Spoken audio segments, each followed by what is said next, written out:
guys, ketemu bersama Derby. Banyak sekelompok orang menginginkan Jokowi diadili. Padahal kita akan bahas ini, yaitu Adi Praitno mengungkapkan bahwasanya dosa-dosa Megawati, dosa-dosanya SBY itu lebih besar untuk diungkapkan, untuk diselidiki mengenai pidana korupsi, kolusi nepotisme. Kenapa itu nggak diadili aja? Sementara Jokowi sampai detik ini nggak terbukti apapun program yang mengecewakan masyarakat. Kita bahas ini, dia resminya.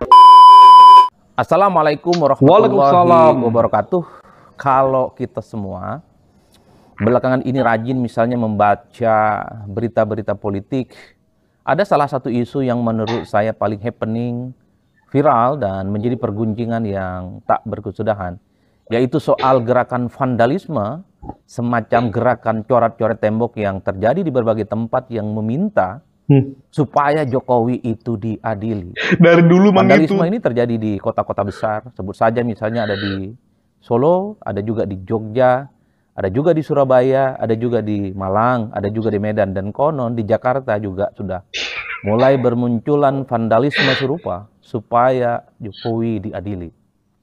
Inilah yang saya sebut sebagai satu isu politik yang per hari ini mendapatkan expose politik di atas rata-rata, menjadi pergunjingan dan menjadi perdebatan yang tidak berkesudahan. Udahlah Pak Adi, Bang Adi, nggak usah percaya. Itu adalah gerakan-gerakan yang diinisiasi oleh Faisal Assegaf, Amin Rais, and the gang. Udah. Tentu secara politik ya, gerakan vandalisme semacam ini tidak lahir dalam ruang hampa, tapi tentunya lahir dalam sebuah ekspresi politik, di mana sepertinya ada pihak-pihak tertentu, entah itu orang, entah itu organisasi, entah itu kelompok masyarakat yang masih sangat kecewa dengan Jokowi, yang dinilai manuver politiknya di akhir kekuasaannya itu sangat ekstrim. Terutama terkait dengan putusan Mahkamah Konstitusi, termasuk juga soal bagaimana perilaku politik Jokowi yang dinilai merusak demokrasi. Jadi dalam konteks itulah saya tertarik ingin membahasnya dalam tiga hal sekaligus. Pertama, dari segi komunikasi politik, ada satu istilah yang disebut dengan propaganda. Jadi propaganda itu adalah semacam pesan politik yang sengaja dihembuskan, sengaja disampaikan oleh pihak-pihak tertentu, entah individu ataupun kelompok. Tujuannya adalah untuk menyerang seseorang, tujuannya adalah untuk mendiskreditkan seseorang, tujuannya adalah untuk menjatuhkan reputasi seseorang. Biasanya sang pemberi pesan dalam gerakan propaganda semacam ini sulit untuk dideteksi, sulit untuk dilacak, gerakannya bawah tanah. Tapi pesan-pesan yang disampaikan itu nyata, yaitu untuk merusak reputasi seseorang. Jadi dalam konteks ini tentu vandalisme itu adalah sebagai upaya untuk ngasih pesan. Komunikasi publiknya adalah supaya publik itu tahu, supaya publik itu merasa Jokowi itu bukan pemimpin yang baik. Jokowi itu bukan pemimpin yang seperti dipersepsikan sebagai sosok yang mungkin memiliki reputasi yang baik. Tapi Jokowi itu adalah pemimpin yang tidak benar dan sangat layak untuk diadili. Itu yang saya kira dalam propaganda politik menjadi penting disampaikan dalam konteks bagaimana melihat gerakan vandalisme adalah bagian untuk membangun kasak-kusuk politik. Jokowi itu adalah pemimpin yang gagal dan sangat layak untuk diadili. Meski secara diskursus soal propaganda ini kan masih terjadi pro dan kontra. Ada yang memperbolehkan, ada juga yang melarang, karena itu dianggap sebagai komunikasi politik yang anti-ideolika, gerakan dan opini politik yang kemudian dianggap sebagai sesuatu yang justru tidak pernah menyajikan fakta-fakta yang objektif. Tapi terlepas di antara segala-galanya, tentu saja propaganda semacam ini tujuannya satu, bahwa ingin menyerang Jokowi dan bagaimana merusak kredibilitas Jokowi sepanjang Jokowi menjadi presiden 2 periode di Republik Indonesia. Oke, yang pertama sebut aja langsung, tempo. Yang kedua, narasi. Yang ketiga, baru kita bicara individu. Rocky Gerung masih terus berusaha buat narasi antara Jokowi, Prabowo itu pecah, retak. Padahal narasi itu sudah diungkapkan di bulan-bulan yang lalu, di tahun yang lalu bahkan, ya di tahun 2024, di bulan-bulan 8. Sampai sekarang masih harmonis saja. Lihat di postingan ILC yang terbaru. Ya, si Garong kembali dikasih panggung oleh si Ilyas untuk bagaimana berusaha untuk mengatakan Jokowi Prabowo retak. Itu ya kita belum bicara Faisal Assegaf, Amin Rais, dan yang lainnya. Itu konteks propaganda. Makanya tidak mengherankan, vandalisme ini kan sulit untuk dicek kira-kira siapa pelakunya. Tapi pesannya sampai kepada publik. Sampai. Itu yang pertama. Yang kedua, harus diakui. Ini kan menegaskan bahwa sebenarnya ada pihak dan kelompok-kelompok tertentu yang sampai hari ini itu tidak terima dengan manuver politik Jokowi. Masih kecewa dan masih marah karena Jokowi itu dianggap sebagai mantan pemimpin yang merusak demokrasi. Dianggap presiden yang dulunya terlampau jauh cawe-cawe dalam urusan pemilu, khususnya pemilu di 2024, yang kemudian sang putra mahkota juga bisa bertanding dalam pilpres. Ini adalah ekspresi-ekspresi kemarahan yang sepertinya sampai hari ini itu akan terus disampaikan melalui gerakan-gerakan vandalisme itu.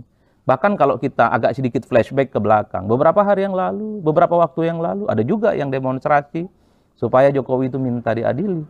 Bahkan ada yang disebut dengan Nurani 98, mantan-mantan aktivis 98 mendatangi KPK berbekalkan data OCRP yang menyebut Jokowi bagian dari salah satu pemimpin terkorup di dunia untuk segera diusut. OCRP kita akan bahas ya guys ya.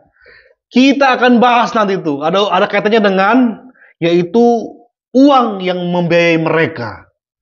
Ini maksud juga ini ke Tempo, dan ada juga yang mengatakan narasi. Nah ini seru ini. OCRP dipercaya. Oh my god, seru ini guys. Itu kan adalah ekspresi dari sebuah kemarahan dan kekecewaan secara politik yang sampai hari ini masih cukup nyata. Bagaimana Jokowi itu hampir setiap hari selalu mendapatkan protes dan perlawanan, terutama dari kelompok-kelompok aktivis dan kelompok-kelompok kritis.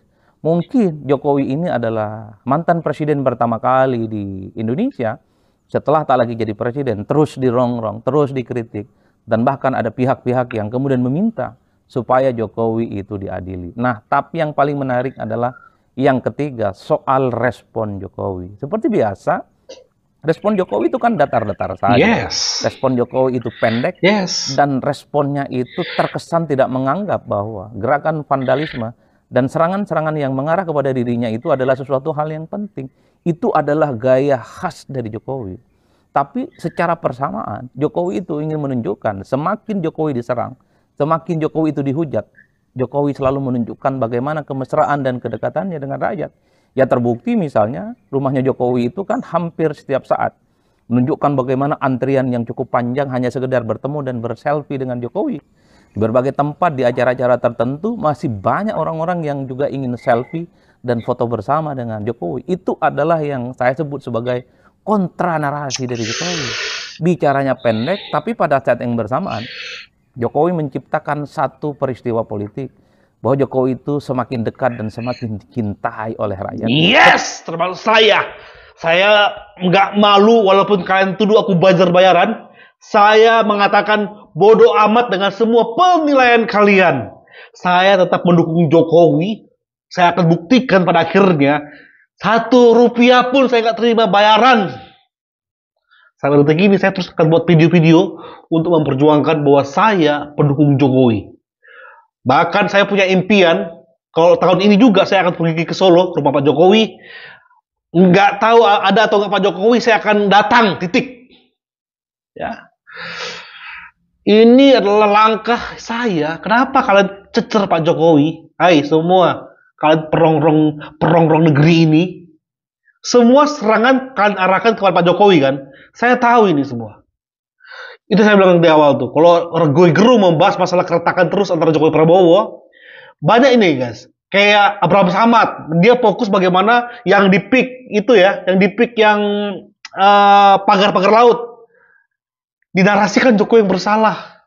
Itu serangan ini sudah terbaca sebenarnya. Makanya betul kata Adi Praetno, terbaca, tapi kita nggak bisa menuduh bahwa ini adalah rangkaian yang kesatuan. Ya, padahal kita semua tahu otaknya otak siapa. Itu otak-otak yang kemarin tuh yang menginginkan yaitu adanya kudeta. Paham banget lah kita. Itu aja orangnya. Makanya seolah dibuat kayak gerakan nasional. Padahal orangnya ya itu aja. Dengarkan ini ya. Kenapa kalian mengerahkan serangan kalian kepada Pak Jokowi sementara saksikan ini guys. Kalau mau jujur sebenarnya kalau mau diadukan ya kenapa tidak Pak SBY, Megawati itu juga kita adukan ke KPK. Kenapa? Karena mereka juga tidak baik-baik amat selama menjabat jadi presiden, apalagi Megawati. Yes. Kan kita tahu Indosat dijual, Blok Tangguh di luar dijual, mengeluarkan surat keterangan lunas BLBI, tanker dan sebagainya. Itu sebenarnya kan kalau justru itu yang wajar kalau mau diaudit. Dibuktikan bahwasanya di sana tidak terjadi apa-apa. Ini kan bicara hukum ya, Pak SBY maunya. Kan tidak salah juga dipanggil gitu kan. Kalau memang mau fair gitu, jangan cuma Jokowi aja yang kalian fokus gitu. Yes. Nah, kita coba lihat ya, ini fakta. Kalau kalian bicara soal hutang dan sebagainya, Pak Jokowi itu kan dianggap presiden yang paling berhutang paling banyak. Waktu Gus Dur turun, Indonesia tuh meninggalkan hutang 38 miliar dolar. Begitu diganti Megawati 3 tahun, utangnya naik hampir 100% menjadi 75 miliar dolar. Begitu SBY 2 periode, hutangnya naik lagi 120% menjadi 168 miliar dolar. Nah, Pak Jokowi turun, itu utangnya dari 168 naik ke 200 miliar dolar. Naiknya cuma 11%. Bangsat semua kalian. Nah, kalau kita bandingin pembangunannya, Megawati yang paling jublok. Di zaman dia 3 tahun aja lepas Indosat, Blok Tangguh, segala macam yang tadi saya sebut itu. Pak SBY, apa yang dibangun? Itu. Kalau Jokowi, satu saja, sudah selalu kita bicarakan bahwa tol saja ya. Di zaman Pak Jokowi, 10 tahun dia membangun rata-rata 235 km jalan tol. Zaman SBY cuma 35 km per tahun. Sama-sama 10 tahun. Apalagi zaman Soeharto cuma 18 atau 19 km per tahun. Jadi kalau dibilang achievement-nya, pencapaiannya itu, dibandingin SBY, Jokowi dari satu sisi aja jalan tol sudah 600% di atas SBY. Di atas Soeharto itu udah 1200%. Itu saja, belum lagi yang lain-lain. Dan Jokowi lah presiden yang 10 kali datang ke Papua. Jokowi lah yang membangun bendungan di NTT. Dan banyak lagi. Ada Freeport, ada segala macam. Sudah berpuluh kali kita bahas. Merinding aku, guys. Video inilah yang akan aku simpan terus. Terharu ini. Kayak terharunya kayak nggak sia-sia aku terus menempatkan diriku ini, channelku ini untuk berdiri mendukung Jokowi. Atas semua yang Jokowi lakukan, masih membiarkankah, masih kita membiarkan orang-orang menghujat dia? Saya tidak akan membiarkan. Saya akan berusaha meluruskan di channel ini, guys. Thank you. Bye-bye.